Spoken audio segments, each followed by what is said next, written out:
He is now with us over here in Auckland for the first time. And during his stay in New Zealand, he will also be conducting his prayer and healing services in Wellington and in Christchurch. So if you know anyone in Wellington and Christchurch, please pass on this message that he will be there. Dr. Johnson also runs the Nutrition Home and the Retreat Center for addicts. As we began our service, I prayed that he be blessed by the Holy Spirit to speak his word. I also pray that all those of us who are attending the service be blessed with the grace to open up our hearts and minds to receive God's words. I call upon Dr. Johnson. Yes. Praise God. Praise God. Hallelujah. Hallelujah. Can you hear me? Yes. Is the mic on? Yes. Are you sure? Yeah. Or is my mic off? The mic is on.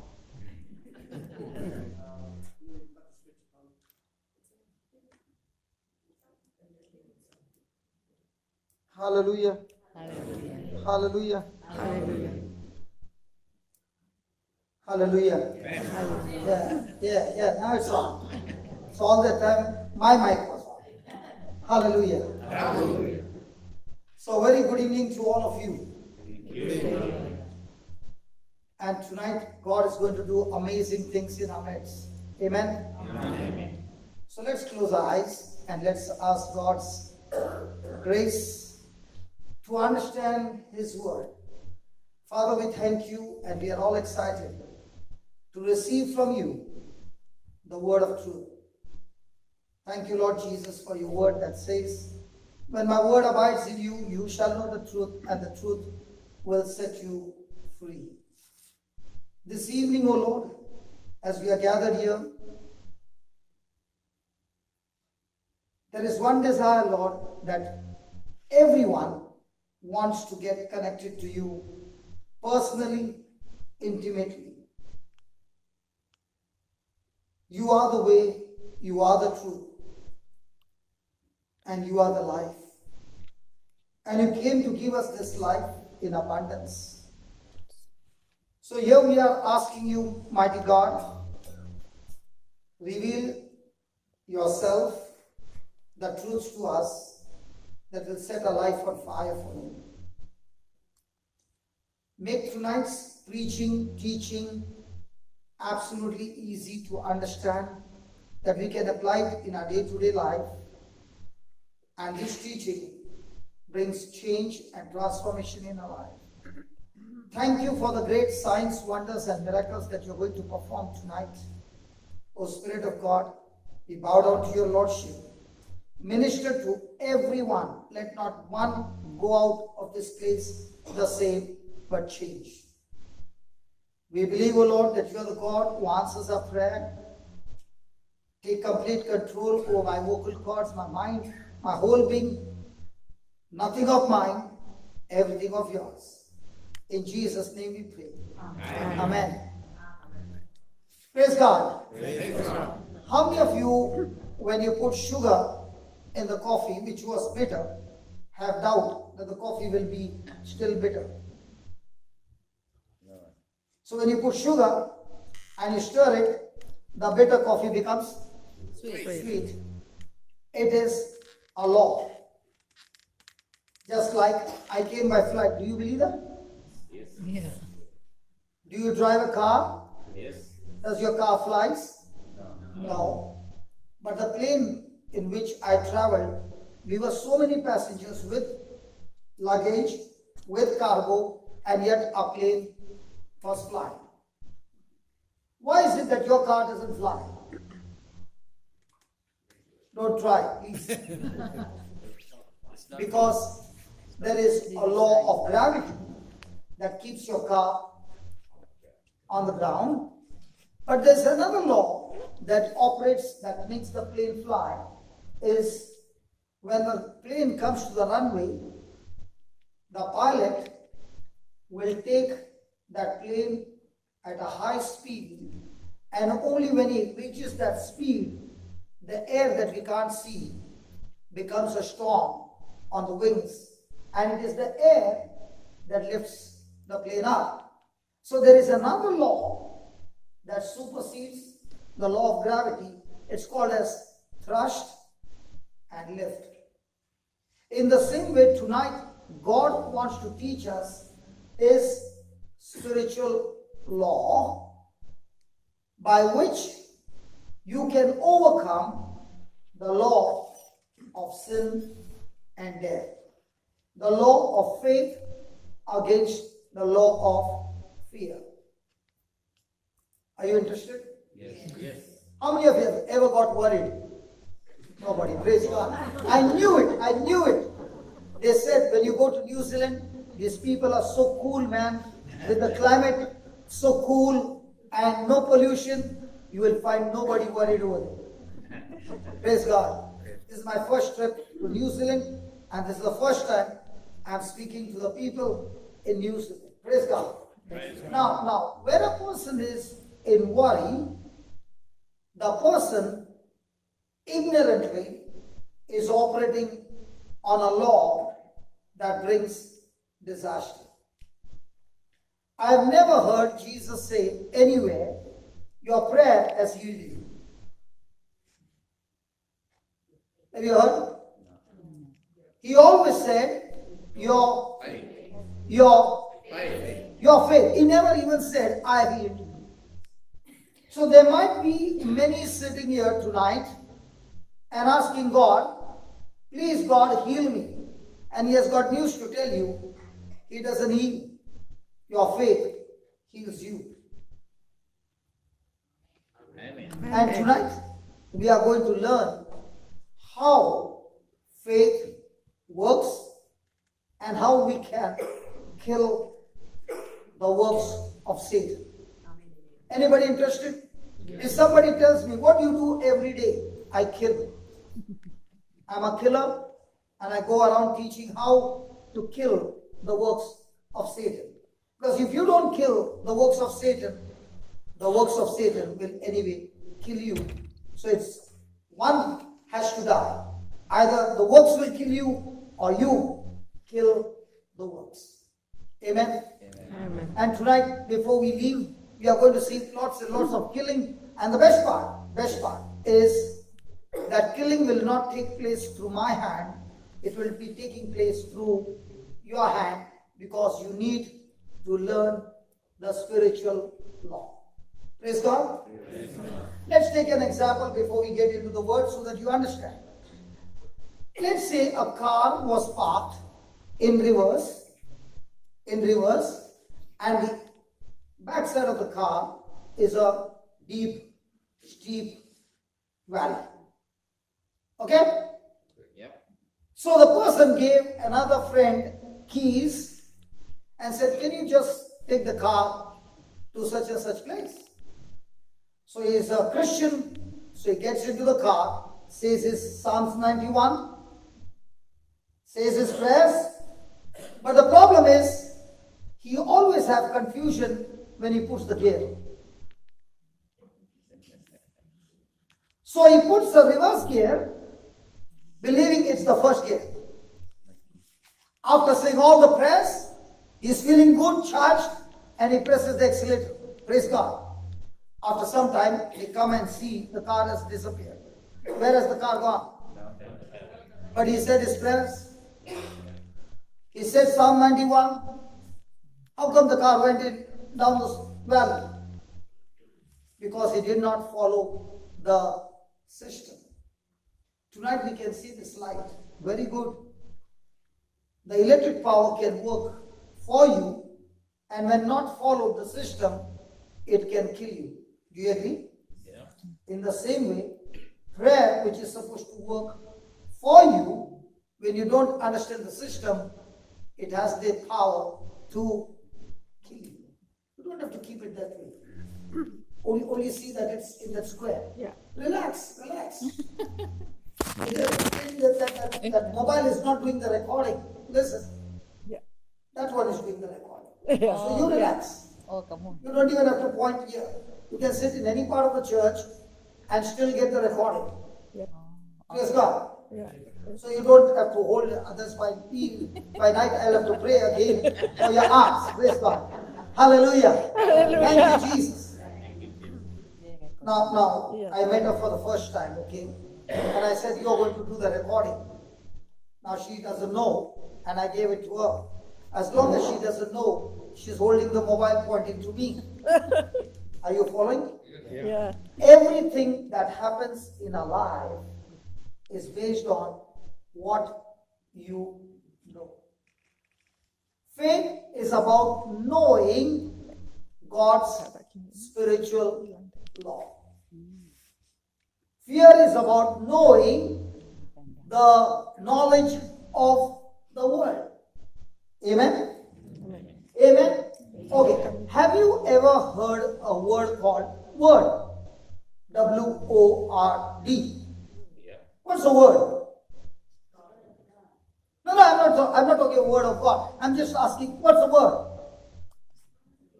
Father speak. A word is a word. Hello, what's a word? A word is a thing. That's why you say, come here, I want to tell you some. Then you see that you don't tell anybody anything. So words are things.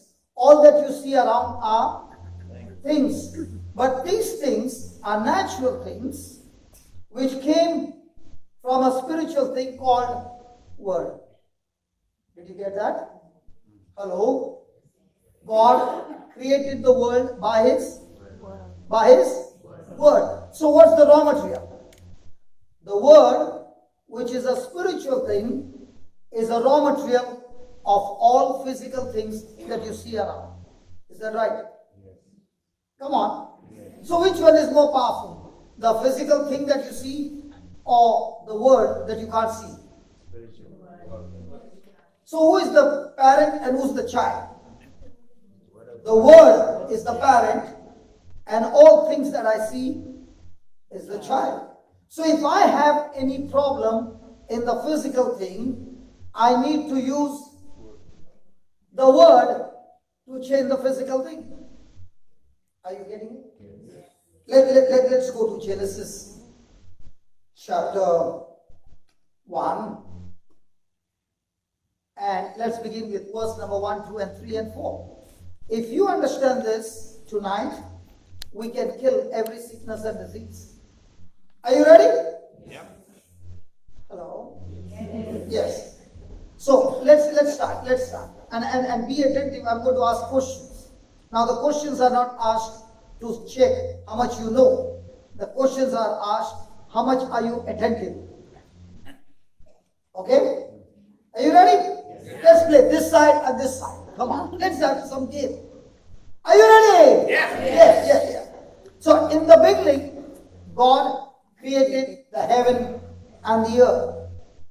And the earth was without form. Now, please understand. What we are studying is a hidden secret. And then we will pick up examples from the Bible. Any example you want. The application is the same. Any miracle, any healing you pick up, the application is the same.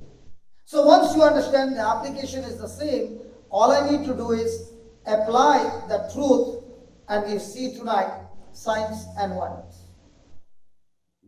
Yeah. Does the pilot fly the plane based on his emotions and feeling or based on the gauge? Now let's say you boarded the flight and the pilot said, today I've decided to switch off all my gauge and I'm going to fly this aircraft based on my feeling. Anybody want to sit? So also, our life is not to be governed by our feeling, but has to be governed by a gauge called the Word of God. Amen? Amen. Okay. In the beginning, God created the heaven and the earth was without form and void, and darkness was upon the face of the deep, and the Spirit of God moved upon the face of the waters. And God said, let there be light, and there was light. Praise God. Now, are you ready? Or do you want me to read one more time? Now, please don't cheat not to look into the Bible, okay? All of you look here. Now, I want to ask you a question. In the beginning, God created the heavens and the earth. And the earth was void and formless, and darkness covered the face of the deep. And God said, there is darkness, let there be light. And there was light. Yes or no? Yes. How many of you say yes? Come on, lift your hands up. Good. All of you are wrong. I told you, listen. We are all here to learn. Amen. Amen. So I don't want you to feel, I'm condemning you. I'm also learning with you. Okay? Now what is wrong? You accept the Spirit. Okay, Spirit of the Lord was moving over the waters, and God said, there is darkness, let there be light, and there was light. Yes or no? Yes. No? Okay. Huh? There was darkness. Am I confusing you? There was no light. And God said, let there be light. And there was light. Okay, let's listen to it again. Again, let's see. No looking into the Bible. Okay. In the beginning, God created the heavens and the earth. The earth was void and formless. Darkness covered the face of the deep. And the Spirit of God was moving over the waters. And God said, there is darkness, let there be light. And there was light. Yes or no? Yes. Yes, of course. That's the biggest lie. He never said that. Sorry? Yeah. So what did I say? That's where we go wrong. Now, let's study this application. Did God see darkness? In verse number 2, the earth was void and formless, and darkness covered the face of the deep. Did God see darkness? Yes. Did he open his mouth and say there is darkness? No. What happens to us when we see something? You said. So the moment you opened your mouth and spoke what you saw, then you have caused disaster in your life. Now, did God say what he desired, or did he say what he did not desire? What he desired. And what was it that he did not desire? There was a problem, and the problem was extremely great, but yet he did not speak about the problem, but he spoke to the problem, his desire. Now, when was the last time you spoke about your problem? In which year? 19? No, a few minutes ago. So when you speak about your problem, is darkness going to increase or light is going to come? Darkness increase. See, what is the meaning of the law of faith and the law of fear? The law of faith is speaking your desire having no physical evidence. Any problem?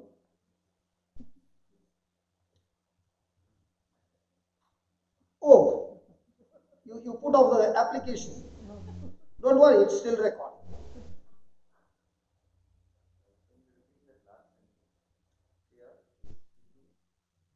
Fear is speaking about your problem, the things that you don't desire. And faith is speaking your desire having no physical evidence. Praise the Lord. Praise the Lord. Hallelujah. Thank you, Jesus.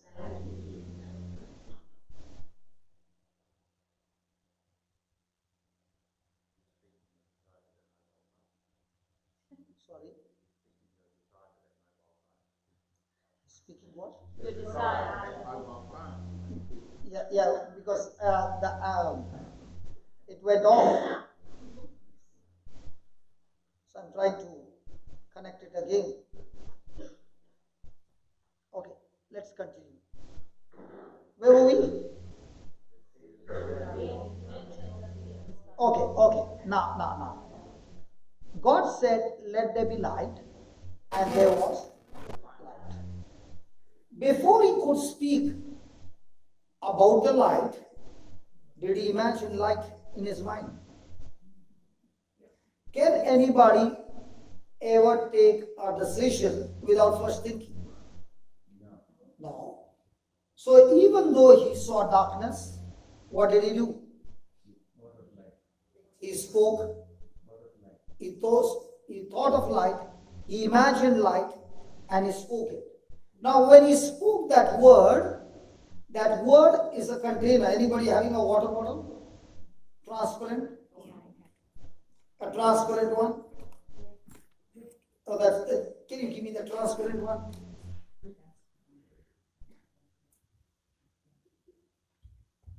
We'll understand this and then we will go into some of the passages in the Bible. Okay.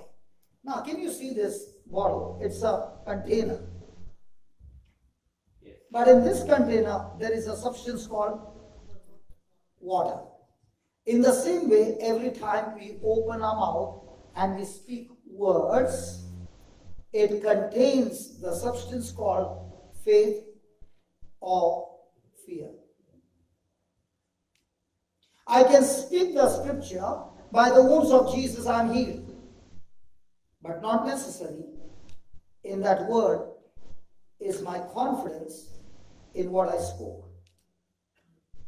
So when my confidence is extremely high, then the faith substance is full in that container called word. Are you following? Hello, are you following? Like a husband and a wife coming together physically, the conception takes place. In the same way, what you see over there, God looking at darkness, opening his mouth and speaking the word by faith, and in confidence, the conception takes place. And when this conception takes place, the Holy Spirit will use the word and the faith and the confidence and change that physical situation into that desire that you spoke. Are you following? Hello, did you follow? There it has come. Don't touch it. Just let it be there. Or let it be here.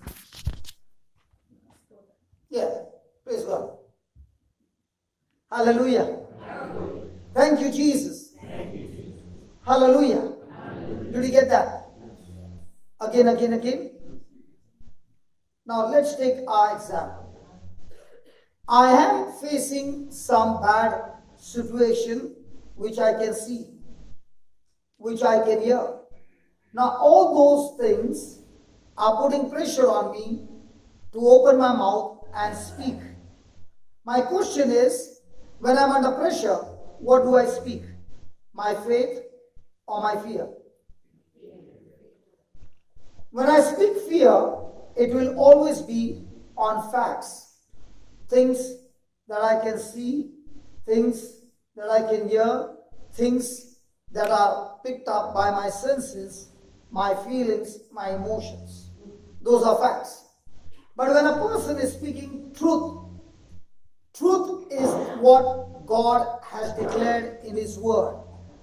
Facts always change. Truth never changes. It is the same yesterday, today, and forever. My question to you is, Supposing you spoke today 100 words. How many words did you use? Facts. How many words did you use? Truth. Are you understanding now? The law? Are you understanding the law? When you are opening your mouth and speaking facts, you are a Christian, you got the Holy Ghost, you got the authority, you got the word, you got everything from God, but the moment you spoke facts, you are calling disaster in your life in the future. God saw darkness, He spoke the word first, and what He spoke, the Holy Spirit took that word into action, and then there was light. So which one comes first? Speaking the word or change of situation? And what do? We say, let the situation change, let the reports change, and then I will say, I'm healed. Hello? Are you following? We are living in this world, and this world has been teaching us and training us to operate under the world system. And as long as I'm operating on the world system, I cannot expect things to come from heaven, because I'm operating on the wrong system. Hello? Yeah. So which one comes first? Speaking comes first, then comes seeing. And our way of life is, first let me see, then I will speak. Did you follow up till here? Yes. So God spoke, let there be light, and then He saw that the light was good. Now let's take an example from the Bible. Are you ready? Yes. Yeah. Okay, let's go to Mark chapter 5.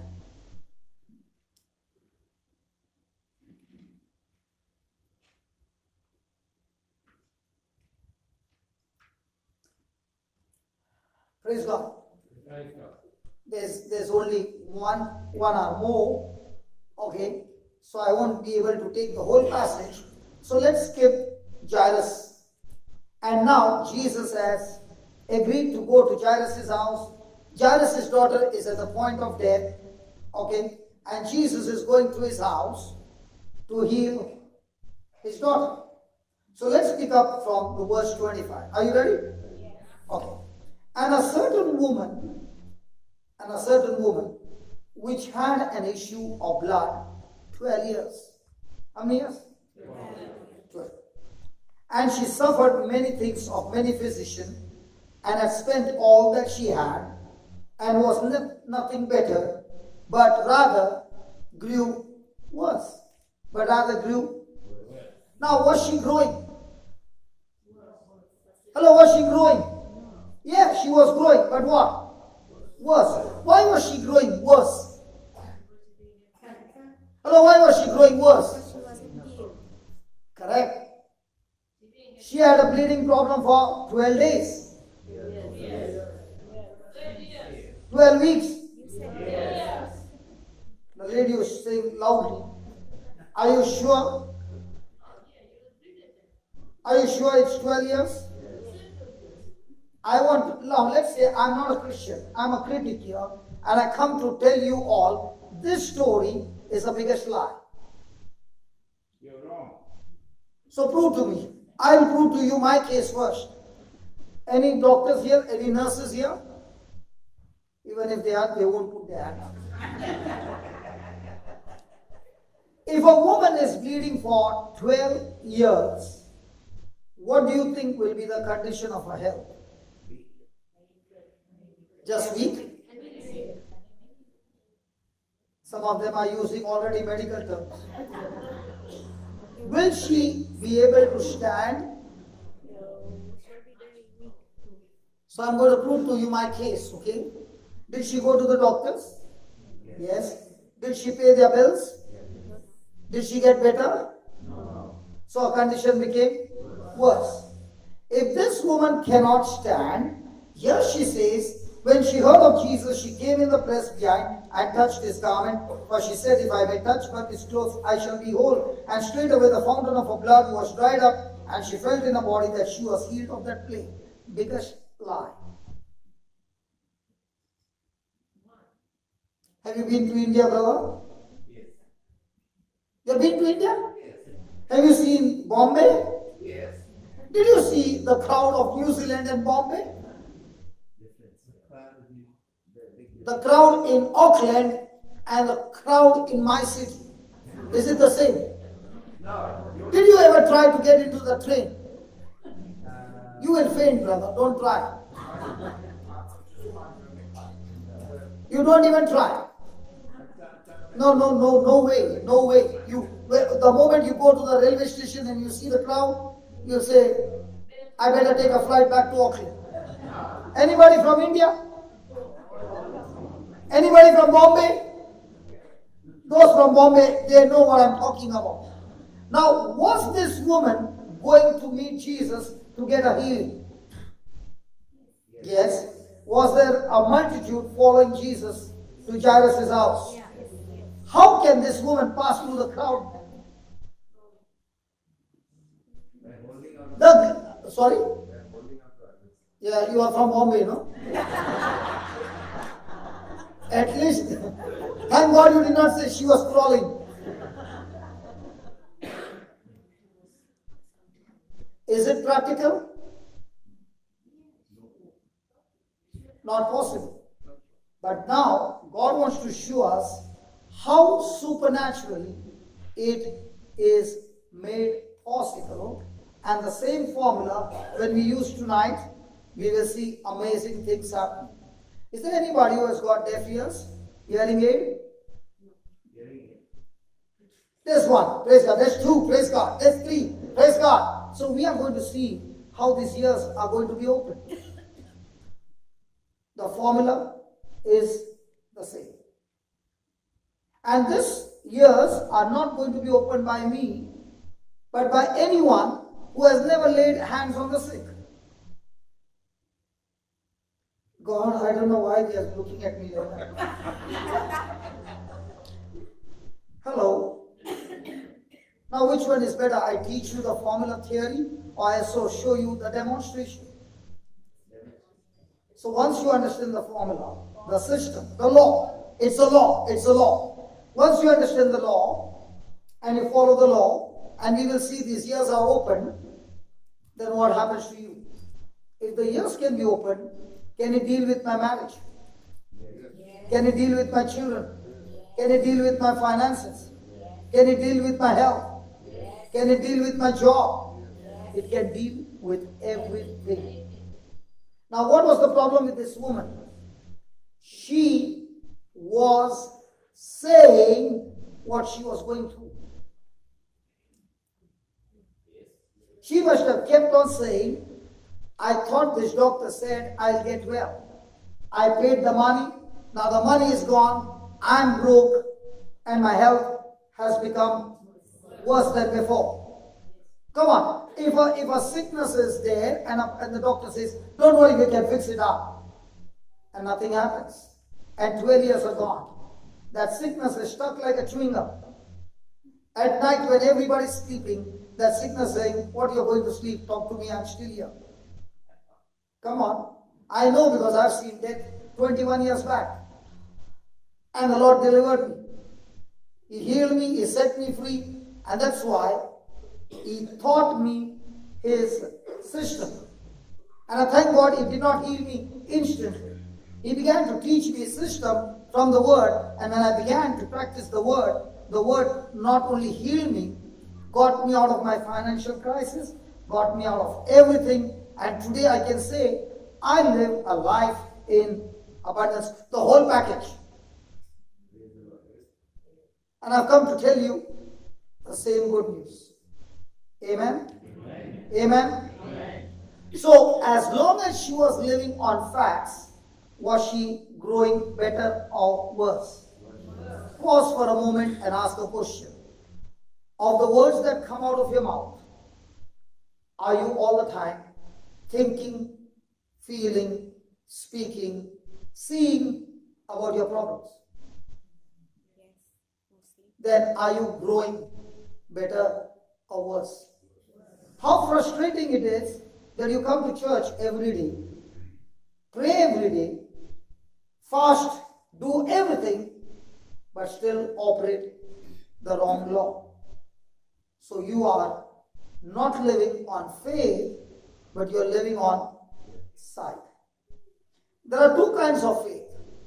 The woman who was living for 12 years was living on a natural human faith, saying, I know one day God will heal me. Anybody there? Yeah. Come on. Anybody praying like that? Now, is God going to heal you?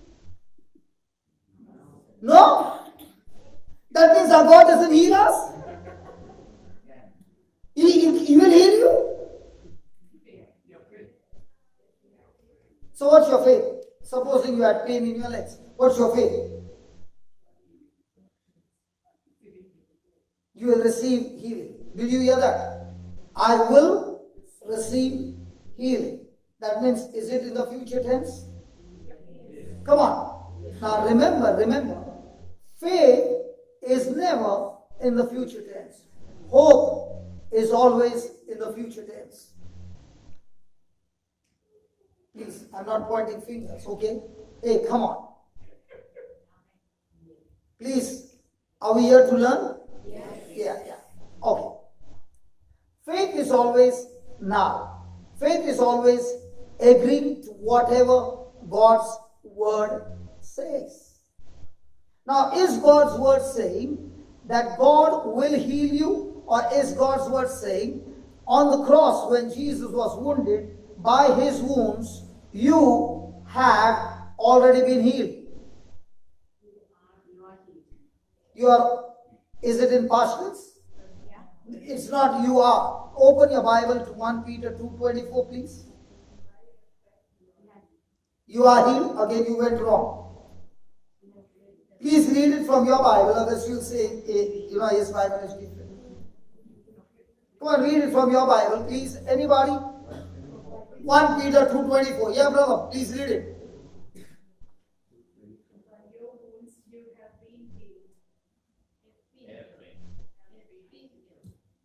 You will be healed. So, what does God say? You have been healed. What are you saying?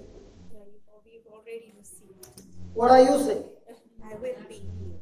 So, are you in agreement with God? No, in this case, no, because He has already healed us. And what are you saying? I will be healed. So, are you talking in faith? Human faith is based on sense knowledge. Bible faith is based on word knowledge. Word knowledge says, you have been healed. Sense knowledge says, I'm still sick. I know tonight God will. So as long as you are on God will heal me, are you on God's law or your sense knowledge law? So are you operating on Bible faith or human faith? Will human faith produce anything supernatural? Are you getting that? So what's your battle now? To get something from God, or battle to get this mind to agree to God? Are you following? So is God going to heal us? No, He has already healed us. See, listen. I understand because our mind is so concrete, a stronghold, because we have been trained, taught, and all these years we have been believing something contradicting to God's word. That's why Jesus said, when my word abides in you, you shall know the truth. Now what did you come to know now? The truth. And what's the truth? God's going to heal you. He has already healed. So when you say, God, according to your word, I have been already healed. Now when you speak that word with confidence, now will the Holy Ghost get into action? Yeah. But when you say, God, I know you will heal me, is the Holy Ghost going to get into action? No, because he's saying you are disagreeing with the truth.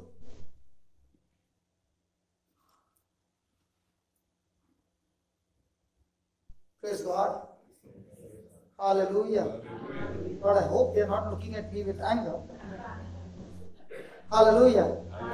See, we will learn this, and then I will call my brothers who have got problem, and we will see the ears open. Praise God. So let's go back to the woman. She was growing worse. Why was she growing worse? Because her mind was full of whose word? The doctor's words.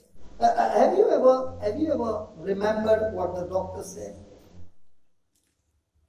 Supposing a person got a bad report, does the person remember what God's word, what the doctor's words are? Never. They always remember what the word of God says. Which one do you remember more? In New Zealand also? Hallelujah.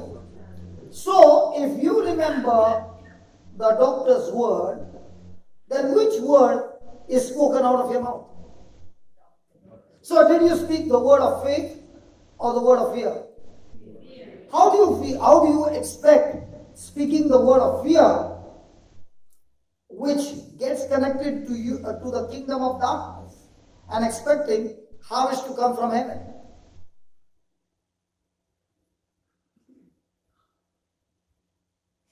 Are you following? Praise God. So, from now on, what do we need to do? We need to do what this woman did. She started speaking to herself. She started speaking to herself. She did not think to herself, but speak. Why is it so important to speak? What is so important to speak? The reason is we are not God, but we are created by God in His likeness and image, and therefore we are like God, but not God. So we follow, or we have the same system of God. So if God created the world by His words, He has given the same power to us to create our world using His word. Are you with me? But when you do not speak His word, then He has also given power to destroy our own life. Because God's word in Proverbs 18:21 says, life and death is in the power of my tongue. So the words that I speak decides my future. So most of the time, the devil uses our sense knowledge to make us speak what? Faith or fear. And as long as you are speaking fear, now he's saying, I can get the job done. So the battle is not what I can get from God. The battle is, even under pressure, am I still speaking faith? And that's a spiritual law. Amen. Hallelujah. Thank you, Jesus. Thank you, Jesus. So watch this. When she had heard of Jesus, so that means this woman had not seen Jesus. So that means somebody came and gave her spiritual thing called words. So that means spiritual things can be transferred. So the person who came and spoke to her about Jesus, that person would have said, hey, listen, I went to a place and there was this man named Jesus. He touched blind eyes and they opened. He looked at the paralytic man, spoke the word, and he began to walk. I saw a leper getting healed. Now, what was that person giving this woman? The word of faith. That desire that I, also can be healed. So, in a hopeless condition, when the person heard about Jesus, is Jesus the God of hope? He is the God of hope, giving hope to the hopeless. Where there is no hope, faith cannot work. Hope is what you desire. Faith is a substance that converts that desire from the invisible to the visible. Again. Okay, open to Hebrews 11:1 from your Bible.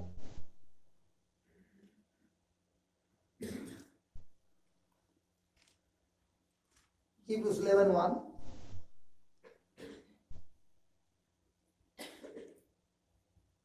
And all that we have studied, I'll give you notes. You write it down, practice it, and make your life beautiful. Let me give you my story by the time she starts. I had 7 factories in Bombay, manufacturing diamond tools. How many of you believe when money comes fast, friends come fast? Yeah. At least in Bombay. And then they teach you how to spend fast. So that was my life, and I ended up in the clubs, and I lost everything, and I came on the street with a wife and 2 children, and no money at all, even to eat food. And that's when depression struck me, and I broke down, and I lost my memory, did not know my name, could not recognize my wife, my children, and all of a sudden, I would become demonic, attack my wife with a knife, and I was uncontrollable. During that time, a woman came to my house and told my wife, I know a place where we can take him and he will be completely healed. So I was taken to the house of God. You came on your own? Yes.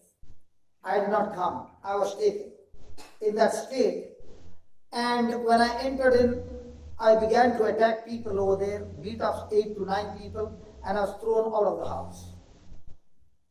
Then another person came and took me to another place, and there was this Eucharist going on, and this priest spoke to my wife.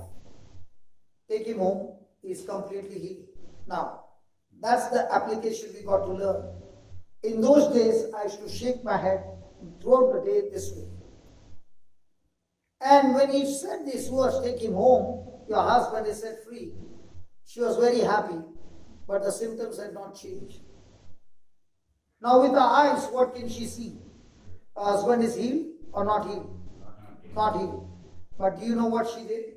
She said, she spoke to me at least 100 times, you are completely healed. Now was she speaking what she saw, or was she speaking what she desired to see?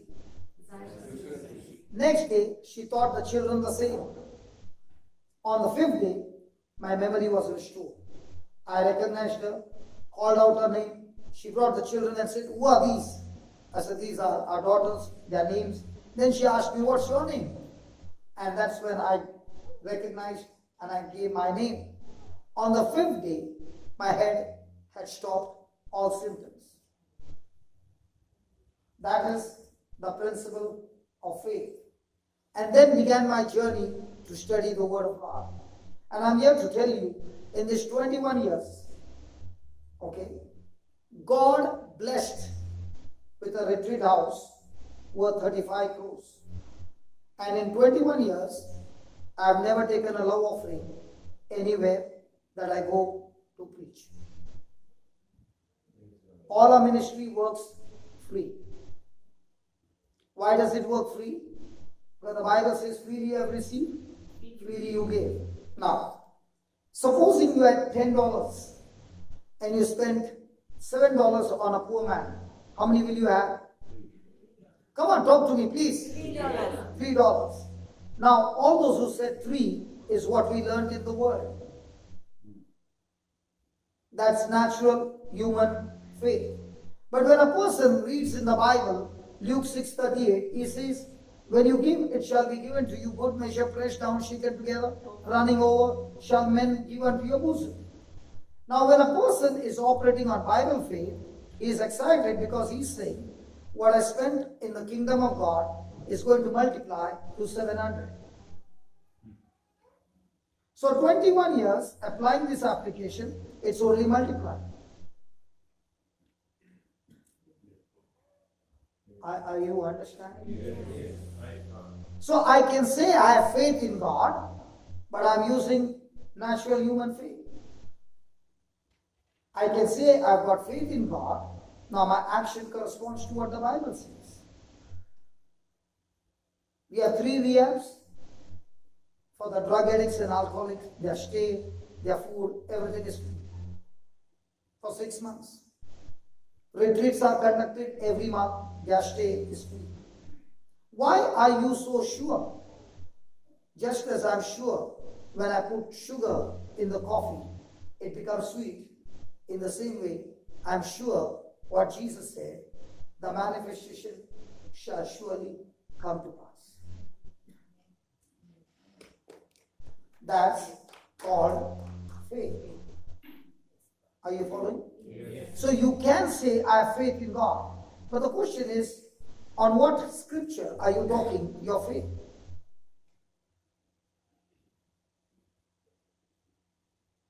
There are many who are sitting here are saying, God, please give me victory over this battle. God says, I cannot give you victory because it is your faith that gives you victory. 1 John 5:4 says, whatsoever is born of God overcomes the world. This is the victory that overcomes the world. What? My faith. So my faith gives me victory. My faith keeps me healthy. My faith gives me deliverance. My faith pays my bills. My faith, my faith, my faith, my faith. And where do I get this faith? I get this faith from the Bible. So there is a system which the world teaches you. When you give, it's subtraction. And there's a system where God says, when you give it in the kingdom, it multiplies. Now, which system are you following? Can you use a software of Microsoft in Mac? Can you use the software of Mac in Microsoft? So there are 2 systems. The world system and the kingdom of God. When you operate on kingdom of God, you're operating on scriptures. Yeah, read that, Hebrews 11:1. Oh, you closed it? Yeah, read it. To have faith. To have faith is to be sure of the things we hope for. To be certain of the things we cannot see. Okay, what's your Bible say? To have faith is to be sure. Same translation. Some other translation? Now faith is Read that. Listen. now faith No, only the first one. Now. Now, is the scripture saying faith is tomorrow? No, now. It's in the present tense. Faith is the assurance of things hoped for. So conviction or evidence of things not seen. In other words, if somebody is saying, I'm speaking by faith, how do you say it? Because I cannot see. Do you believe? Yeah. Do you believe by faith? She's sitting next to you. No, but yes. But what I see. So you don't need faith. Because you can see. So what will you say? I know that she's sitting next to me. You don't need faith. But is there somebody sitting in between you two? No. Yeah, somebody said it. Now what did she say? Angel. How does she know there are angels? Because God said, I put my angels charge over you. So when she said, there are angels around me.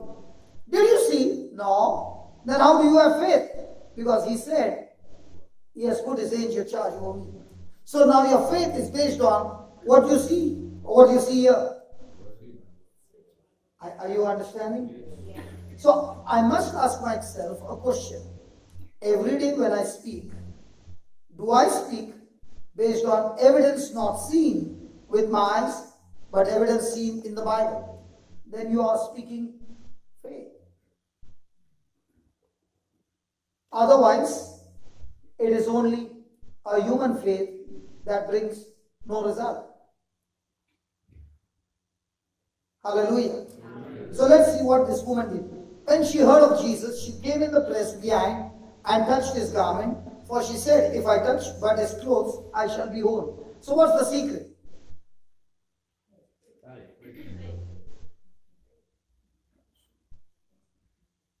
Can you explain? 5 marks question. You said only one word. Can you explain? What was the secret? Listen to it again. She had heard of Jesus. She came in the press behind and touched his garment. For she said. When did everything change from darkness to light? When God Said the word. When God said. When God said. So how does faith get activated? By saying. That's why Jesus said, if you have faith as small as a mustard seed, then you can think. Then you can think. No, you can say. So saying activates faith.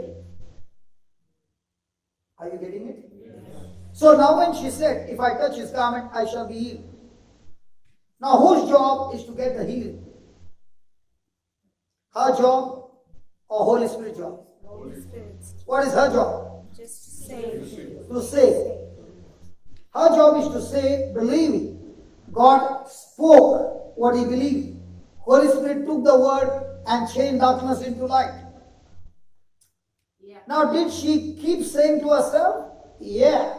So when she saw the crowd, what happened? Did she change her words? No. What would we do? Hello? What would we do? So when you change your words, are you taking a U-turn? Imagine the lady in the car who talks to all men. The lady in the car who talks to you. The GPS lady. You say, thank God. Now, do you follow her instructions? Yeah. But when the wife says, do you follow? Why do you follow her instructions? Because if you don't follow, she'll keep on saying rerouting. So how many rerouting in our life, my friend? And in that rerouting, we never reach destination. What if this woman had to keep saying but never got out of her house? Would she get a healing? Come on. She would not have. Faith is always in action. She would have died. So there is speaking, there is believing, and then there is also corresponding action. Praise God. So from growing worse, how do you reverse? From growing worse. She was growing worse. Why was she growing worse? Because her mind was full of sickness. Speaking was full of sickness and fear. Now what changed the process? The words that came out of her mouth. Do you remember what God said to Joel, Prophet Joel? Let the weak say, I am strong. let the weak say, I am strong. and I think my brother and sister even sing that song. And now let the weak say, I am strong. let the poor say, I am rich. because Because what the Lord has done for us. so after you leave that door, somebody says, how are you? Now what do you say? I'm broke. I'm tired. And instead what do you sing? And now let the weak say, I am strong. once you cross the border, please keep me in prayer, I'm so weak. Do we do that? Come on. Now, did God say, let the weak pray to him and he will make him strong? What do we do? So do we follow the word system or do we follow what everybody does? Can we talk? Can we talk? Hello, can we talk? Yeah. So now did he say, ask everybody to pray for you and I'll make you strong? No. He said, you open your mouth and you say, I'm strong and I will get the job done. Did he say you think you are strong? No. Did he say you believe you are strong? No. He said you open your mouth and say you are strong and I'll make you strong. So, the one who is sick, what will he say? I'm healed. But what do we say? I'm sick, please make me Please, better. please pray, keep me in prayer. And keep me in prayer nicely.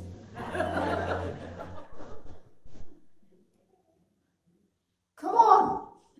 We are not understanding the law and we open our mouth and destroy our own life. Praise God. So when she heard of Jesus, she came in the place behind and touched his garment.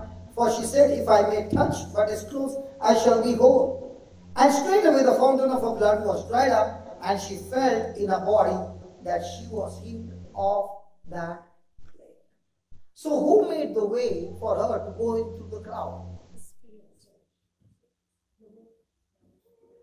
The Holy Spirit. Because But when will the Holy Spirit make way for her to go you through the say the crowd? word. Because she kept saying, if I touch his garment, I shall be healed. Was she absolutely clear about what she desired?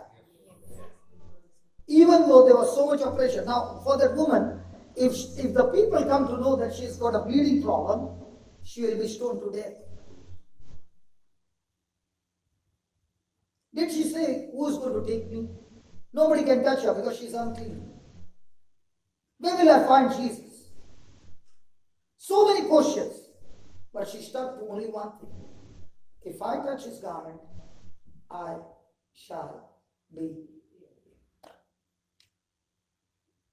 So can your words of faith destroy the works of the devil? Yes. Can your words of faith build up your future? Can your words of fear build up a wall, stopping your future? Yes. So who breaks the wall and who builds the wall? My words. So if I do not have a check, now for example, the child is not studying, what will the mama say? You will fail, you will get and you stubborn, you drink, and then the baby becomes that same. And then the mama says, I don't understand what's happening. You don't understand? Because you are operating the wrong law. Praise God. Now that person who said you could not hear, please can you come?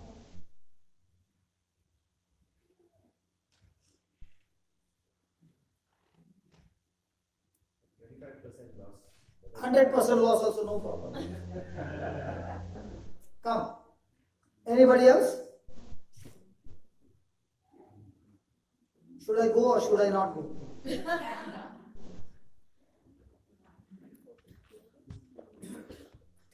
Okay. I want 3 people. Okay, so stand. No. I did not ask anybody who has got a problem, stand up. Okay, I want 4 people who have never prayed over the sick in their life. Praise God, what a confidence in this church. Yeah, come, brother. Come. Come. Don't lift your hand, just come. Don't worry, I'm going to teach you.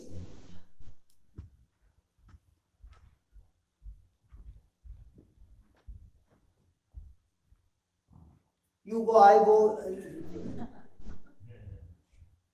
Pick up your partner, whom you want.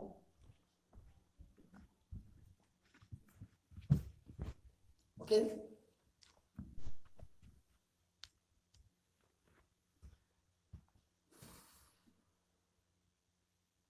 Okay. Pick up one part now. Okay. Now. What did Jesus do to heal a deaf man?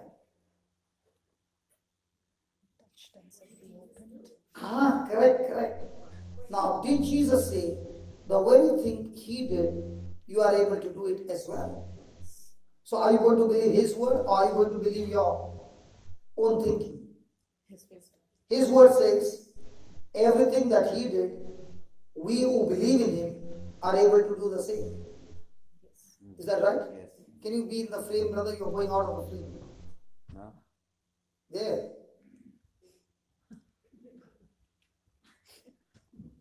Am I in the frame? Can we just come closer? Okay, I'll just push it behind. Do you know why this video? The reason is there are so many people who are suffering and they do not know how to get healed.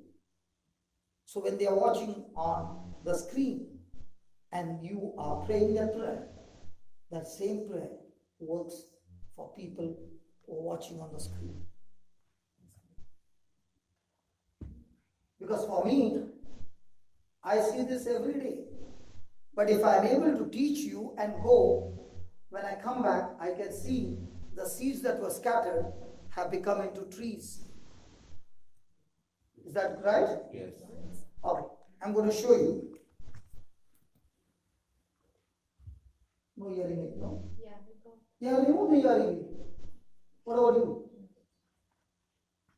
Hearing it? No. You removed it and came. Yeah. Praise God. Okay, you got no partner, right? She's the partner. Okay. Now you are going to put finger in her ears. Now remember, when you are going to put your finger, you are on feeling or on the word of God. Word of God. So you will not feel anything.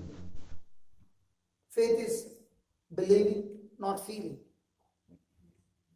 Many people have, I'm feeling powerful. That's, your life will not work on faith because one day you will feel strong, the other day you won't feel anything. But if you are in the word works the same every day. Okay? So now let's say something went in and you want to remove it. You put something in the rod with a hook and you pull it. So in the same way, when you put your finger, you have to use your imagination. You are talking to the deaf spirit and pulling it out. So when you are pulling it out, that spirit has come out and his ears are open. Easy? Yeah. Hello? Yeah. Is it easy? Jesus has made it very easy. We make it complicated. Praise God. Okay, put your finger in. Put your finger and don't scratch, okay? And those who got long nails, be careful. We'll have to pray for bleeding to stop. Okay, now concentrate and say this. Lord Jesus, I thank you for teaching me your word. Lord Jesus, I believe with all my heart. My hands are anointed. You said, whatever you did, even I'm able to do it because I believe in you. Lord Jesus, in your name, I'm talking to this deaf spirit in the name of Jesus. You deaf spirit, I bind you, I curse you, I rebuke you, and I cast you out of this body. Come out of this person. Now pull that finger with the force. In the name of Jesus, deaf spirit, come out. Come on, just pull it out. Yeah, now put that finger in again and say, Lord Jesus, by faith, I believe this deaf spirit is gone out of this person, and this person is completely healed.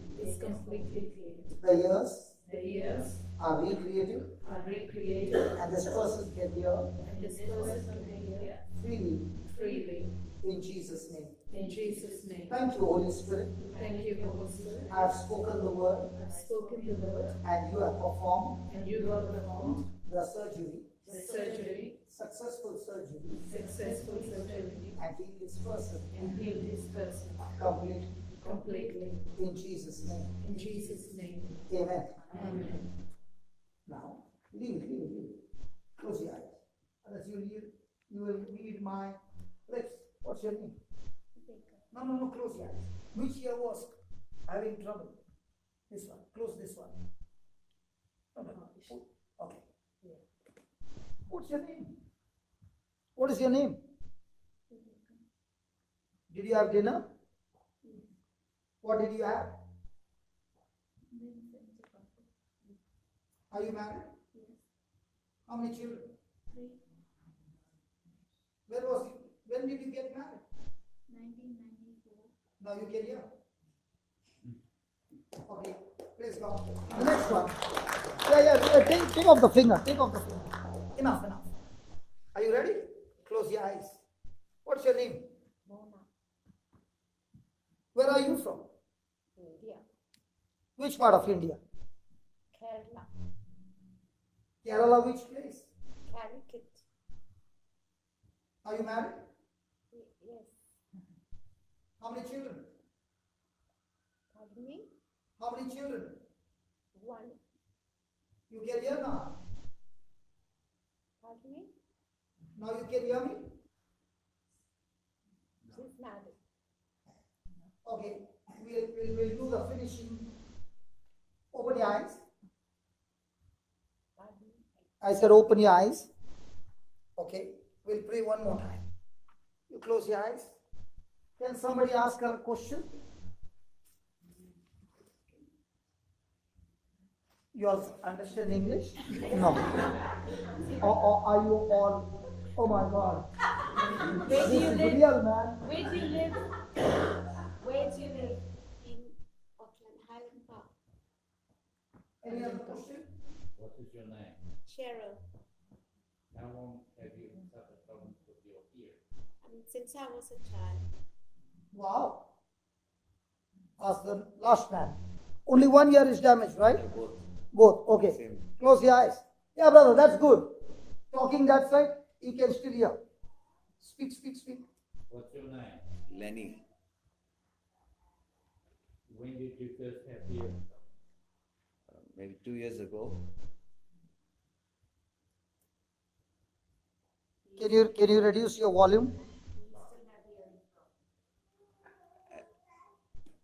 What made you think so? Where do you live? Kelston. Can you ask? You said he still has a hearing problem. Ask him a question. Quickly, I've got to preach. No. Are you here? Yes. Amen. Amen. Okay. Is it okay? I can do the finishing. In the name of Jesus, that spirit come out of her and yes, be restored completely in Jesus' name. Now ask. What's your name? Close your eyes. Yeah. What is your name? Mona. Where do you live? Where do you live?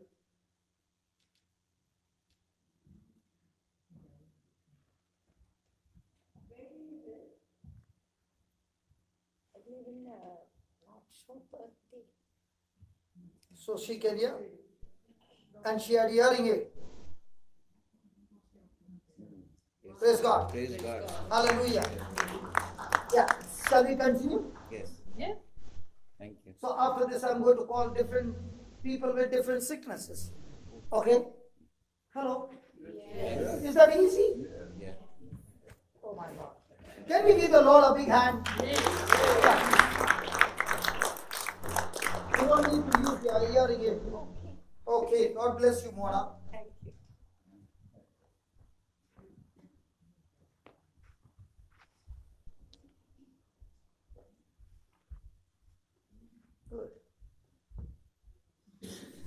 Hallelujah. Can you write it down? What we studied? Don't tell us to write. Can you write down what we studied? So that's what you're going to use every day.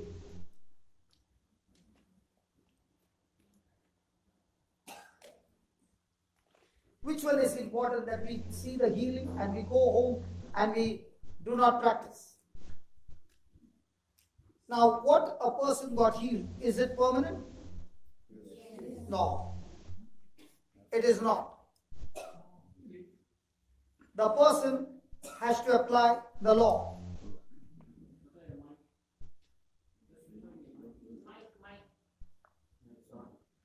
I put it off because I wanted to talk to Mona. Thank you, brother. Hallelujah. Thank you, Jesus. So, please write down.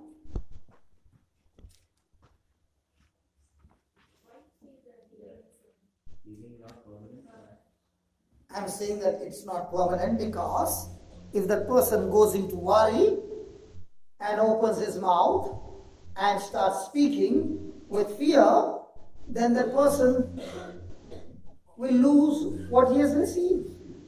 None of us are immune to what we receive from God. And that's why our life is a life of battle that you fight to keep your healing. Sustained by faith. Say that, brother. It is sustained by faith. It is sustained by faith. And when a person speaks with worry, it is lost. So write down. Words are powerful.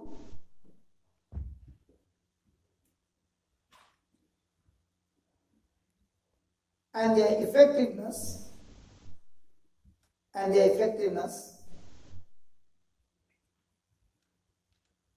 is actually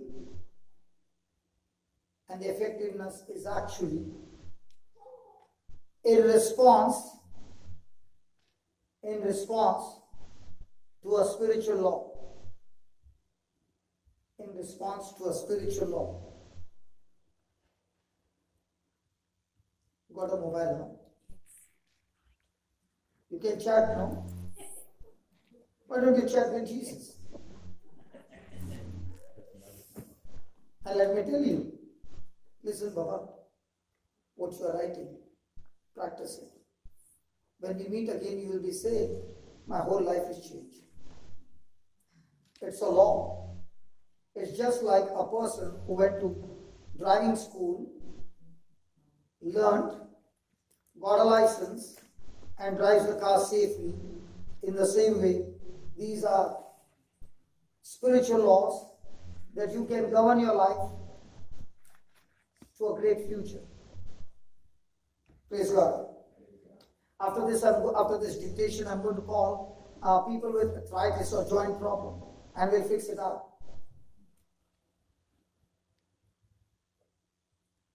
Lord, why don't I see even a smile on your face? You're right. So you don't smile? Serious. Serious, okay. Words of faith must be spoken. Words of faith must be spoken. Words of fear must be stopped. Words of faith must be spoken. Words of fear must be stopped. My faith will cause me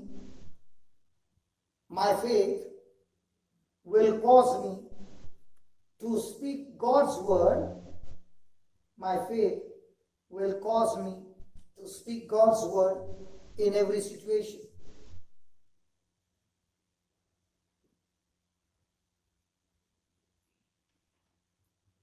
Praise God.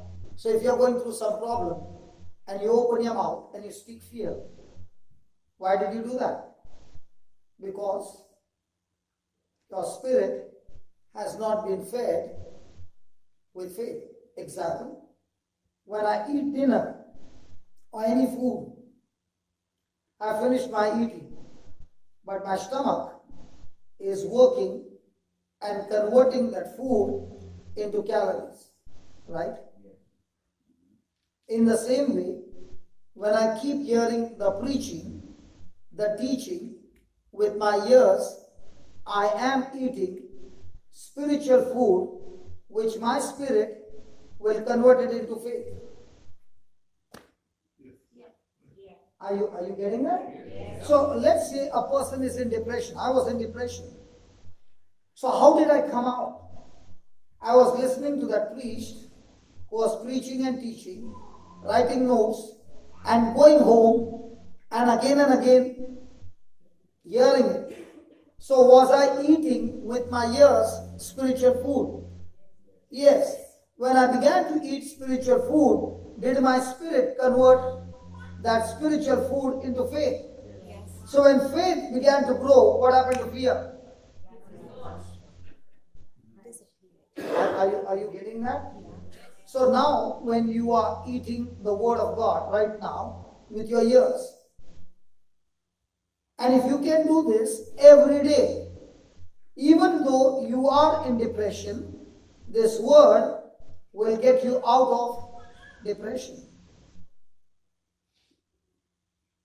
So either you feed your spirit with the word of God, or you feed your spirit with the words of the world. Adam said to God, I was afraid, when God came to meet him in the Garden of Eden, right? Yes. For the first time, the word fear has come in the Bible. I was afraid. Why was Adam afraid? He was afraid because he had received knowledge, information that contradicted God's word. So if Satan wanted to destroy Adam and Eve, what did he have to do? Give them knowledge. What knowledge? Something opposite to God's word. And once they received the knowledge, that was enough to destroy them. In the same way, what is the devil doing today?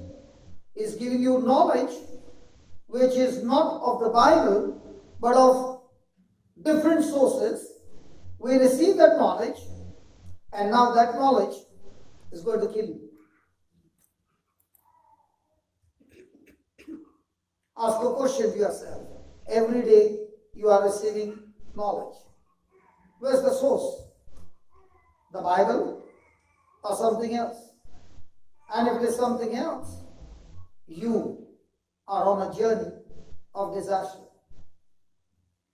For example, a person went to the doctor and the doctor said, you are suffering from ABC. The person goes to Google and puts search ABC. And then Google gives you all the details, including in how many days you are going to die. You read it once. Did you get the knowledge? Yes. How many times is that knowledge going to torture you now? All the time. But the same person goes to Google and types, which scripture will kill ABC? And he gets a list of scriptures. Now what is he doing? Feeding his spirit with the word of God, and then he succeeds in killing that sickness. In the passage that we read just now, the woman touched Jesus' garment and the power went through her and healed her. Was there a crowd touching Jesus? Why the power did not go through them? They didn't speak the word. Isn't that right? So were they speaking the word of faith? No. What about the disciples? Did the power go through them? No. Well, why did it go through this woman? Because she spoke the word of faith. Wasn't she the same woman who was growing worse? Yes. Yes. At that time, what was she speaking? Words of faith or words of fear? So when a person is speaking word of fear, is he a good conductor or a bad conductor? The same person is speaking the word of faith. Is he a good conductor or bad conductor? So the same wire has copper inside. the power flows. The same wire insulated, the power doesn't flow. The question is, this evening, as you're seated in the presence of God, are you a good conductor or a bad conductor? Who decides? Not God. I decide. So I can be in the church all my life with fear, worry, and speak all words of my problem and be a bad conductor and begin to wonder, how is it that they get healed and I don't get healed? The reason is, you have not yet changed your words of faith.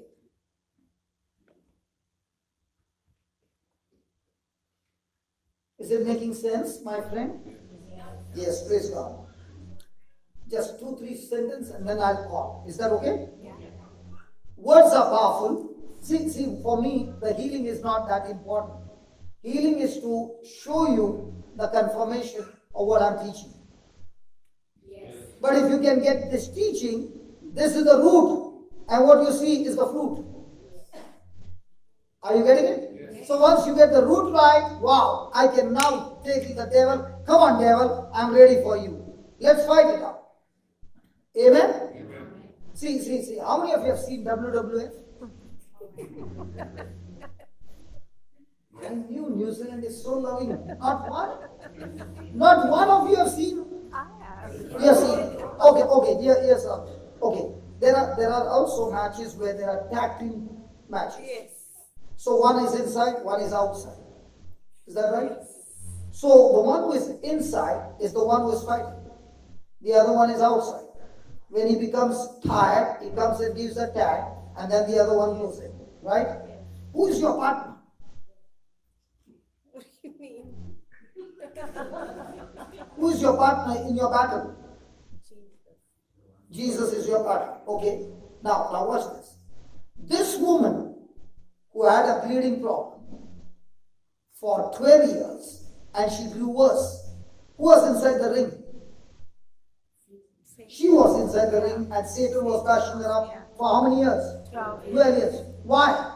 Because she kept saying what she was going through. Yeah. Then she decided what she heard about Jesus, she kept saying that. So where is she now? Outside the ring. Who is inside the ring? Jesus. See, Jesus is your partner, right? So the devil wants you to be in the ring. So what does he do? He puts pressure on you so that you open your mouth and speak words of fear. Who is in the ring? You are in the ring. So when you speak the words of fear, how do you come back home bashed up? But now that you understand the strategy, you are saying, devil, the more you put pressure on me, the more I will open my mouth and speak the scriptures. So as long as I'm speaking the scriptures, I'm not enter the ring. I'm standing outside and the Holy Spirit is bashing up the devil inside. Yes. The ones who had now hearing problem. Now, did we speak to God, please heal their ears? Now, did we take authority and spoke to the deaf spirit, come out? Now, did we do what the Bible says? So who went inside the ring? The Holy Spirit. Did he finish the job so quickly? Now are you understanding, man? Hallelujah. Touch your neighbor and tell your neighbor, don't enter inside the ring. You'll get bashed up. Okay. Any married people here? No, married people, who enters the ring? So when somebody is instigating, come into the ring. Speak the scriptures. The other person's thinking will change. The enemy uses your spouse to destroy your relationship so that once he destroys the relationship, he can take your children and torture them. But where both the spouses are full of faith, the devil cannot touch their children. Hallelujah. If your spouse is sitting next to you, tell your spouse, don't enter the ring, please.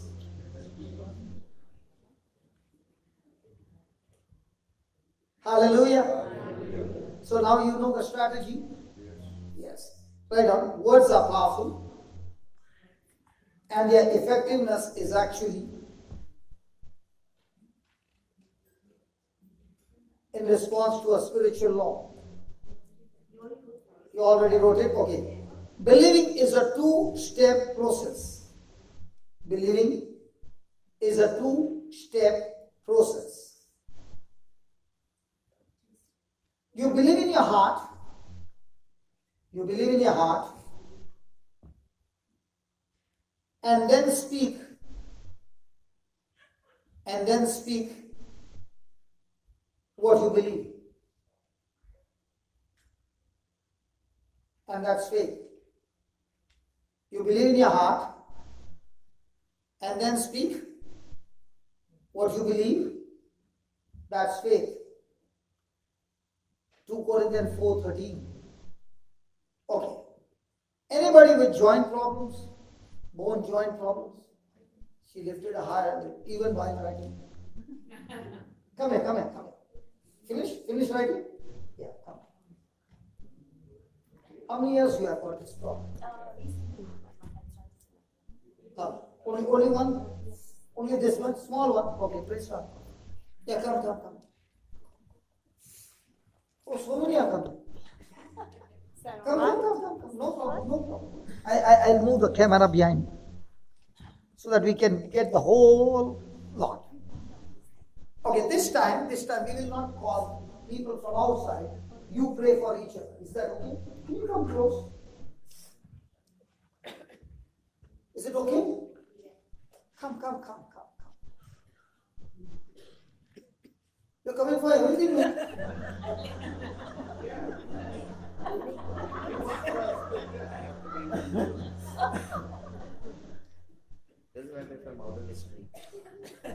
No. Okay, you take both. Okay? Hold 2 by 10. Okay. Now you read from your Bible.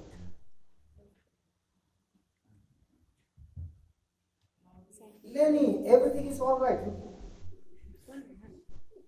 Good. Okay. Now she's going to read Psalms 22, verse number 14. We are going to listen. Then we'll look at the cross, which is in front. Ask a question. What I see on the cross and what I read in the scripture, is it the same? Okay? Are you ready? Yes. Yeah. Read it, sister. I am poured out like water, I am poured out like water, and all my bones are out of joint. and all my bones are out of joint. Now, my question to you, when you look at that cross, do you ever think that Jesus' bones were out of joint? I want you to only imagine if a person has got a shoulder dislocation. It is so painful. I want you to imagine every one of his bones were out of joint. He's not saying will be out of joint. They were out of joint, and they were out of joint so that your joints can be healed. Do you believe that? Yes. Hello, do you believe that? Yes. Now, this time you are not going to pray for yourself. You are going to pray for the person whose hand you are holding. Are you ready? Okay, look at each other. Are you ready? Close your eyes. When God saw darkness, He said, "Let there be light." In the same way, keep your eyes fixed on Jesus and say this: Lord Jesus, I thank you for teaching me. Your bones were out of joint on the cross for my sake. Lord Jesus, you took all that punishment for my sake so that I be forgiven. In your name, Lord Jesus, as I'm holding my hand with this person, your anointing, your love is flowing through my hands into this person's body, destroying the joint pain completely. Lord Jesus, the joints are right now lubricated by your holy blood. The cartilages, ligaments, tendons are recreated. The bones are aligned. The muscles, the nerves are completely relaxed and completely restored. Lord Jesus, in your name, I cast the spirit of infirmity out of this person's body, and I declare, by your wounds, this person is completely healed. Thank you, Jesus, for performing this surgery by the power of your Holy Spirit. It is finished. Say that, it is finished. As you said on the cross, it is finished in this person's life. All the bones are healed. No more pain in this body. In Jesus' name. Amen. Now open your eyes.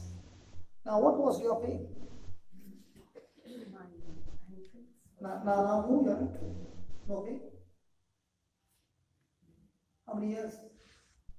I like your expression. 1 year. 1 year. Did you ever think your hands could heal her? Yes. So you pray over the sick? No. Do you every day? This was the first time. And you healed her of 1 year and how many months? 1 year, 1 month. Wow. Congratulations. You got a new healing ministry. Good. And what was your problem? Yeah, lift your hand. Yeah. And now? Yeah, good. So you also got a healing ministry. Congratulations. Good. And what about you? Knee pain. Is the pain there? Little. Okay, no problem. What about you? Is it slight? Okay, no problem. We'll play one more time. Yeah. Yeah. You were recently diagnosed with arthritis. Now you can move. Lose completely. Praise God. Isn't that amazing? Wow, brother. Praise God. You got a powerful healing ministry. Wow. And what about you? AC joint. I never heard that. Okay, now lift your hand up. Good. Any pain now? No. Good. How do you feel? This is the first client? Good. And this is your first client? Good. Praise God. Praise God. Good. What about you? I just had a pull behind my knee. Okay. And it's like for the past 1 year. And now? No pain now. What do you mean, no pain now? When Jesus asked somebody, how are you? I can see now. I feel better. Praise God. God bless you. And what about you? My fingers. They are there? Bends and needles. Fingers are there? No pain. No pain. So this was this can't be your first client. This is your first client? And how do you feel? I feel good. Good, praise God. Yeah. What about your client? Lenny, tell us what. Slight pain. And what about you? Mine was like has like pain. Slight pain. Okay. Those who got healed can leave, the others can stay. Praise God. Yeah, please. Come. We all learned. We are here to learn. Hold hands again. Okay? Concentrate and keep saying, thank you, Jesus, I'm healed. Thank you, Jesus, I'm healed. Go on, sing, come on. Thank you, Jesus, I'm healed. Every word has got power. Come on, speak your word of faith. Jesus, I'm healed. The woman said to herself, now you say, thank you, Jesus, I'm completely healed. Thank you, Jesus, I'm completely healed. Thank you, Jesus, I'm completely healed. Thank you, Jesus, I'm healed. Thank you, Jesus, I'm completely healed. Thank you, Jesus, I'm completely healed. Now say this, Lord Jesus, Lord Jesus, I come into agreement I come into agreement with this person. with this person. I am healed. I am healed. This person is healed. This And you said, Lord Jesus, You said, Lord Jesus, where two or three agree anything on earth, when two or three agree anything in honor, it is done it is done by my heavenly Father. by my heavenly Father. So I receive So I receive this creative miracle this creative miracle right now. right now, And I'm completely set free. and I am completely set free. In Jesus' name. In Jesus' name. Finished. Now. You are joy. Why are you crying? Now, is it good? How much is there? Like burning. Okay. What about you? Okay. Give me a hand. Lord, I thank you for touching them, healing them. In Jesus' name, get out, you spirit of infirmity. In Jesus' name. Lord, thank you for recreating the bones, aligning the bones, the nerves, and you have set them free. In Jesus' name. Amen. Now check. Thank you, Jesus, for healing this thumb completely. Completely in Jesus' name. Amen. Check. Good? Yes. What about you? Slightly. Listen. Do you have any prayers? Whatever. Okay. I'm going to pray. Lord, whatever is hindering this man, let it be destroyed now. Spirit of God, you are the Spirit of love, and your love is flowing to this child. And you, Almighty God, has set us free completely. Your word says, whoever the Son sets free is free indeed. Thank you that you have set us free completely. In Jesus' name, amen. Just march. Keep marching and keep saying thank you.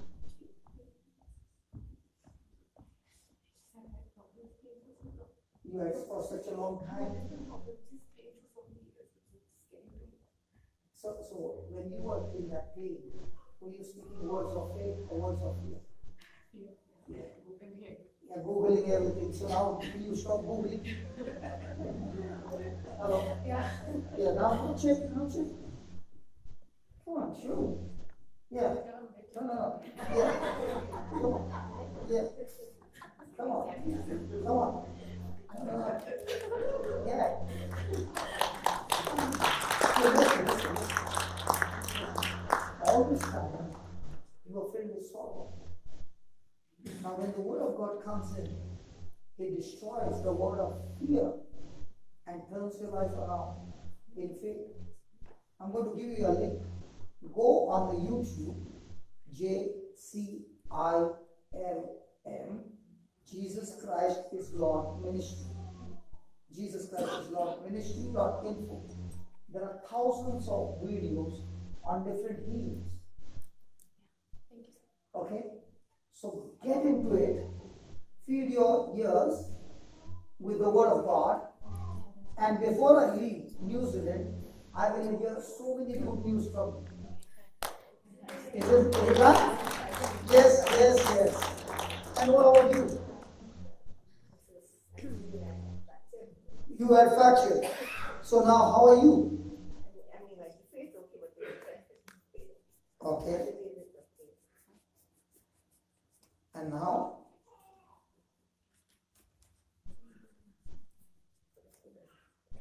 Fine. Good. So you wanted me to squeeze your hand? You know why these things are happening? Because Jesus said, our hands, when we lay hands on the sick, they recover. So there's nothing special about my hand. The special is the word that I believe. Did he say the same words to everybody? But the problem is, we don't believe what he said. Yeah, what happened to you, Lenny? Much better. Good. Praise God. Good. I'll pray for you later. Hallelujah. Is that good? Hello? Is that good? Yes. So when we believe God's word, Is the Holy Spirit ready to move into action? Yes. Now, did we ask God to heal, or we were speaking the word of faith? So, just as I speak the words of fear, it takes the same to speak the word of faith. So, do I need to learn the scriptures or read the scriptures? Learn the scriptures. Because the scriptures is going to give me my future. I remember those days when I lost everything. In those who are from India, they'll understand. We get that glucose biscuit. I would dip it in the water and eat it, and that was my food. Because at that time, the biscuit was 5 rupees a big packet. I have been in that moment. This mic stand reminds me of our first album when we had no money to buy a mic stand. And we were making an album, and I was crying because we did not have a mic stand. And every time a person is holding the mic, the distance would change. And that's the time the Lord showed me a mop, which was used to clean the bathroom, a floor, tied it upside down to a curtain rod, and made the first album. Till today, I've never sold a single CD in my life. So this mic stand reminds me of those days when I had nothing. And this mic stand also reminds me how by speaking in faith, things began to change. I was sitting in a place like you are. And when the Lord began to teach me through different people who came into my life, I would go home, cry and say, can you teach me what He is able to do? I want to do the same. Can you show me the secrets? And I promise you, when you teach me, I'll stand on a rooftop and tell the whole world the secrets that you teach me. So what do I do every day? I share the secrets that you shared with me. And it's free. There's nothing hidden. And the best part is, everybody can heal everybody. Those who believe the scriptures. Praise God. Can you write down? Oh, packed up. No, I put it in because I was coming. Your hand got healed. You should not pack up. Hallelujah. For my faith to be effective,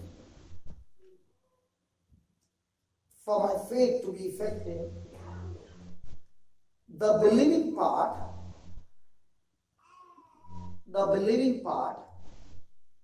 comes first. The believing part comes first.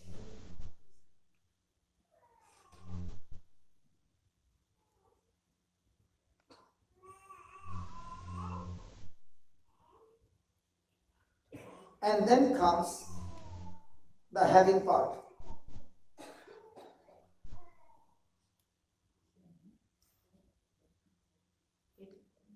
Sorry.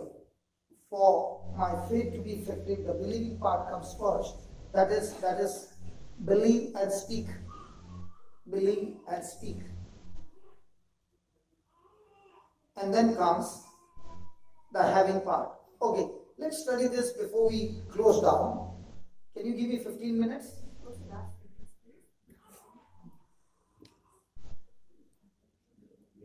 I want to ask you, when the devil bashes you up, does he have timings? Timings?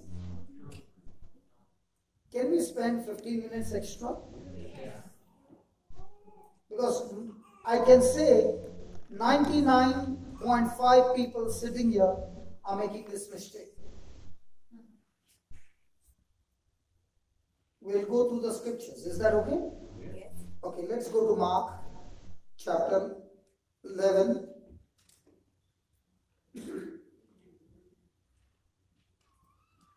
And verse number 20. Listen, if everybody understands this passage, you can live a champion in this world. Are you ready? Yes. Hey sister. Hi champ. Hey champ, I'm talking to you. Did I speak faith? Hello, did I speak faith? Yes. That's how it works. Okay? Now, here is a situation. Jesus has cursed a fig tree, and the next morning, they are passing by. And in the morning, as they passed by, they saw the fig tree. They saw, not Jesus. They saw the fig tree dried up from the root. And Peter, calling to remembrance, said unto him, Master, behold, the fig tree which you cursed has withered away. Now, in other words, Peter is saying, Lord, can you tell me how did you do that? How many of you want to kill the works of the devil? Hello. See, when you are lifting your hands up, heaven is watching. Whatever we are doing over here in the spiritual world, it's all getting activated. Because believing is your corresponding action. I'm asking you, how many of you want to kill sickness, disease, and works of the devil? All of us. Good. Now, when you lifted your hands, now God is saying, let me teach you. Okay? Now, Jesus answering said to them. Now, who asked the question?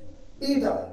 But thank God he did not answer Peter. He answered everyone. So, I am included in that everyone. I don't know about you. Yeah, How many of you are included? Wow, wow, come on. Now, let's see what Jesus said. Have faith in God. Have faith in God, or have faith like God, or have faith of God.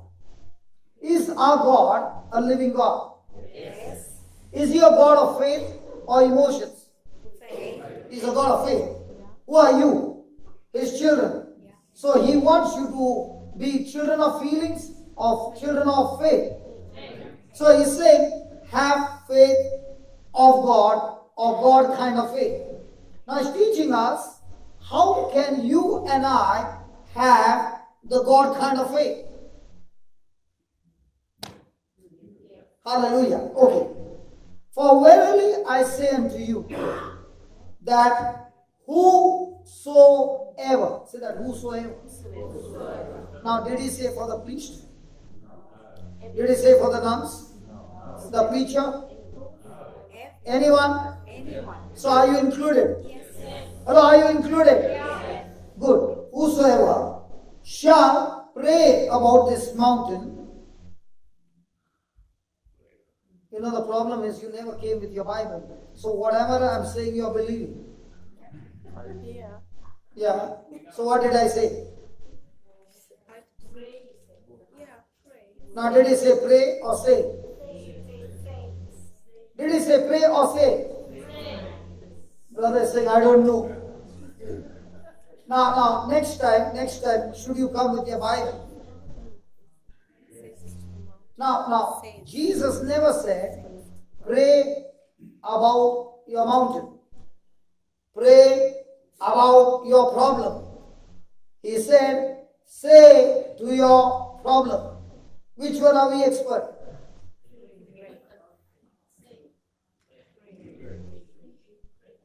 See, we pray about the mountain, and Jesus told his disciples, say to the problem. So are we his disciples? Yes. And if we are his disciples, are we supposed to follow his instruction or what everybody is doing? Now my question, all these people who got healed, did we pray to God about their problem or did we say to the problem? Aha. So what's the difference between pray and say? Praying, we're asking, and saying, we're telling. Saying we are believing that it's already done, and praying we are hoping that it will happen in the future. No? No? Sorry. What's the difference between pray and say? Lenny, Say we are standing on the truth of God's word. But when we pray, we are. you're not standing on the truth. Come on, Lenny, don't confuse me. When we say, we're saying what we When you pray, you talk to God. When you say, you talk to the devil. Oh. When you see Jesus, He would pray the whole night to his father. And during the day, he did not pray. He attacked the devil by healing people throughout the day. There's a time to pray and there's a time to say. What we just now did was we were talking to the devil in the authority of Jesus. I don't know about New Zealand, okay? How many of you have ever been to Dubai?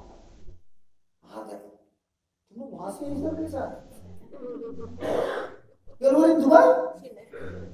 So from Dubai you came here? Might be because of the desert experience there. Hallelujah. No. Those who are in Dubai, let's say the police officer is very slim. Will you dare jump the signal, brother? You came from Dubai, no? Yeah. Will you, there's no police officer. Will you jump the signal? No. Why not? Because their technology is so fast, within seconds your mobile will start giving an SMS message. 800 dirhams, fine. But what about in India?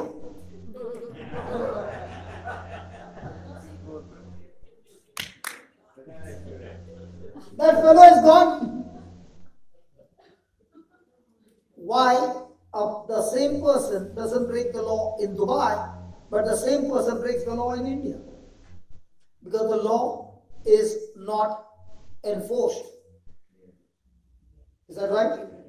In the same way, when the disciples learn to enforce the word, now you can arrest that sickness and terminate it. So when you are saying, you are not just saying out of your mouth, you are first believing who you are, whose authority you are, who is backing you up. And now when you're saying, the mountain has to submit to you. It's not just saying, it's knowing who you are. Hello? Are you understanding? So Jesus said, whosoever shall say to this mountain. Now what will you say to this mountain? A request or a command? Command. Be thou removed and be cast into the sea, and shall not doubt in his heart. You can doubt in your mind, but don't doubt in your heart. Why? In your mind are your five senses. For example, she said, it's not healed. I heard it with my ears. Can my ears now say, she did not get healed? Can it change my faith? Can it change my believing? But when a person is believing in the heart, he is not believing with his senses, he is believing the word of God. Are you following? Yes. You can doubt over here, no problem. But the moment you doubted here, you doubted God's word. Because in your heart is God's word. What you see is a fact. What you believe is a truth. And that's why he says, do not doubt in your heart, but shall believe that those things which I said shall come to pass. Then I shall have whatever I say. Say that, I shall have whatever I say. Say that again. Now I did not say, Jesus said, you shall have whatever you say. So when you say, I'm going to lose my job, you shall have whatever you say. I'm feeling so scared, you shall have whatever you say. Nobody loves me, you shall have whatever you say. I think somebody has done something on me, you shall have whatever you say. I think I'm under curse, you shall have whatever you say. Every time in my life there is a failure, you shall have whatever you say. Are you following? Yes.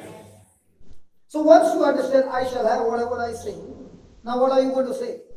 What you are going through or what you want to expect?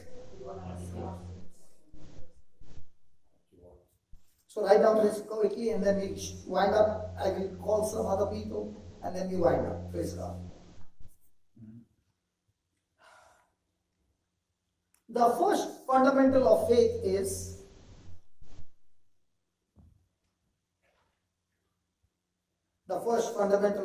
is to believe and say. The first fundamental of faith is to believe and say.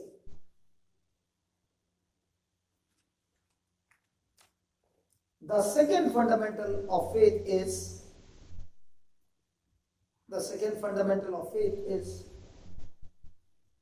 to do an action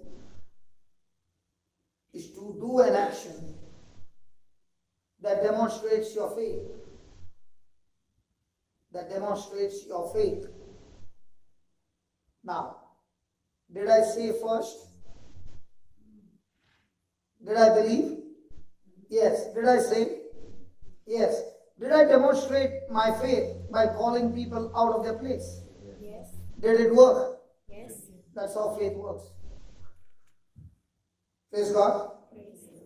So write down example. The woman healed of the issue of blood. The woman healed of the issue of blood used words of faith. Underline that. Used words of faith. She kept saying to herself. Underline that.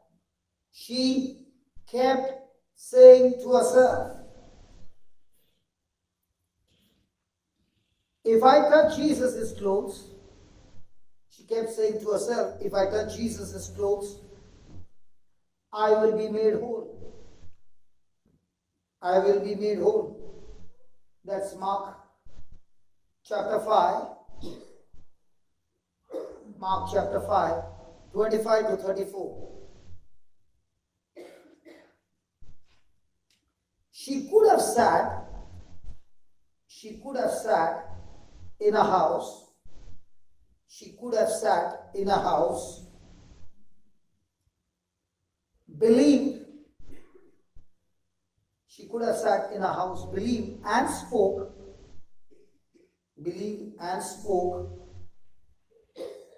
without actually doing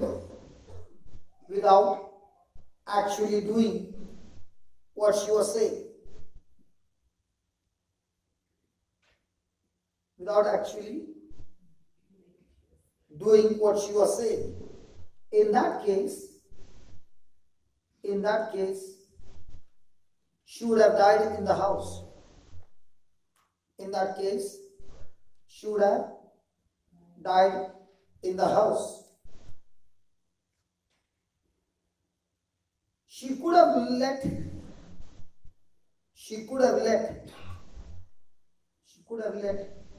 her thoughts of fear. She could have let her thoughts of fear become words of fear. She could have let the thoughts of fear become words of fear, and she would not have received,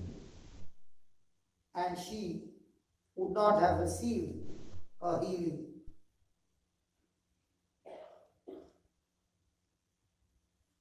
Third, she did not fail. Because she acted on what she believed.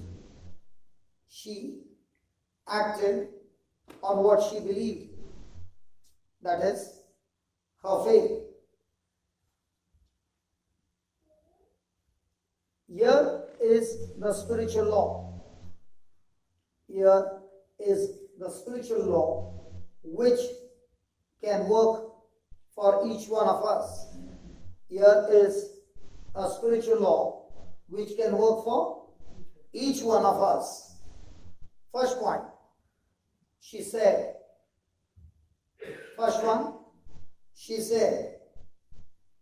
two, she believed. In bracket, she saw herself whole. She imagined. Saw herself whole. 3, she came and touched it. She came and touched him. That is, she did an action she did an action prompted by her belief. She did an action prompted by her belief. And fourth, she told her miracle. Praise God. I know my time's up. There's so much more to share. Praise God. Hallelujah. Did we learn something? Yes. Can it change your future? Yes. So is Christian life a fluke game? It's a table tennis game. You got an opponent whom you can't see, and all this time he was bashing you. Now you know the rules of the game. Apply the rules and start bashing him up. And when you are in that game, the Holy Spirit will teach you from this what you wrote more truths. And that's when you become a child. Did I tell you we are going to kill? So now I can see the time is running out. But if anybody wants to meet me, I'm always available outside because they might want to close the church. And if you want me to talk to any kind of sickness or situation, I'm willing to help you. But that's my job. Are there any killers in this house now? Can I see some hands? Lord, this is what your preaching has done. Can you lift your hands, please? Father, as their hands are lifted up, it is their faith, their action. And as their hands are lifted up, oh Father, let your anointing take over their life. That tonight I pray, Lord, for an understanding of the word, hunger and passion for your word like never before. Just as you opened my spiritual senses, O Lord, interpreted the scriptures, as their hands are lifted up, Father, I pray that every spiritual blindness be destroyed right now in the name of Jesus, and their spiritual senses be opened up, that they are able to interpret the scriptures by the power of the Holy Spirit. You said, my sheep hear my voice and they follow me. From now on, O Lord, the voice of the stranger they shall not hear. They shall hear your voice and follow you all the days of their life. Father, I thank you, for this is the greatest miracle, O Lord, that from now on, your children are being fed by your word, and they are able to hear your voice and follow you and make the right decision to reach your destination. I bless them, O Lord, and every plan of Satan is cancelled, and your plan and your purposes are accomplished in their life, in their family, in their generation, in their children, and generations to come. I bless them, O Father, in their finances, in every area of their life, that there is no lack. And I call them, like you called Abraham, a blessing to the nations. So also they are blessed to be a blessing to the nations. In Jesus' name. Amen. And a very special thanks to Father, Lord, for opening this church for us, that we were all blessed by receiving the truth. We thank you and we bless this priest who has given us this place, and we speak to you, Father, for good health, for divine protection, and more wisdom be filled in his life, so that he is a blessing to this parish in a powerful way. In Jesus' name we pray. Amen. Amen. Tomorrow where are we? Tomorrow I'm there in some place. Can you just come and tell them, please? Tomorrow is the last day. St. Joseph's Church. What time? Okay.